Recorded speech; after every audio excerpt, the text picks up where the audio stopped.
క్షయరహిత జిల్లా కోసం ప్రతి ఒక్కరూ కృషి చేయాలని జిల్లా వైద్య ఆరోగ్య శాఖ అధికారి డాక్టర్ పుట్ల శ్రీనివాస్ తెలిపారు. ఈ సందర్భంగా టీబీ ముక్త్ భారత్ అభియాన్ 2వ దశ కార్యక్రమాన్ని ప్రారంభించారు.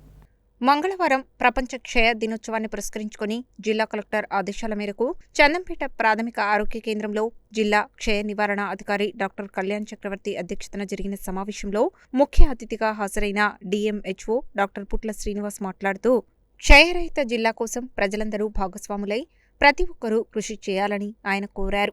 ఈ సందర్భంగా టీబీ ముక్త్ భారత్ అభియాన్ 2వ దశ 100 రోజుల కార్యక్రమంను ఆయన ప్రారంభించారు. జిల్లా క్షయ నివారణ అధికారి డాక్టర్ కళ్యాణ్ చక్రవర్తి మాట్లాడుతూ జిల్లా వ్యాప్తంగా నిర్వహిస్తున్న ఉచిత mobile AI chest X ray screening camps ను సద్వినియోగం చేసుకోవాలని ఆయన కోరారు. ఈ కార్యక్రమంలో డిప్యూటీ డిఎంహెచ్ఓలు డాక్టర్ రాహుల్, డాక్టర్ దీప, వివిధ ప్రోగ్రామ్ ఆఫీసర్లు doctor Venugopal Reddy, doctor Krishnakumari, doctor Raviprasad, Chandampet sarpanch Mohammed Sadiq, ప్రాథమిక ఆరోగ్య కేంద్రం వైద్య అధికారి డాక్టర్ రాజేష్, జిల్లా క్షయ నివారణ కార్యక్రమం సిబ్బంది, ప్రాథమిక ఆరోగ్య కేంద్రం సిబ్బంది, ఆశా వర్కర్లు పాల్గొన్నారు. అనంతరం జిల్లాలో క్షయ నిర్మూలన కార్యక్రమంలో ఉత్తమ సేవలు అందించిన సిబ్బందికి అవార్డులు, ప్రశంసా పత్రాలు అందించారు.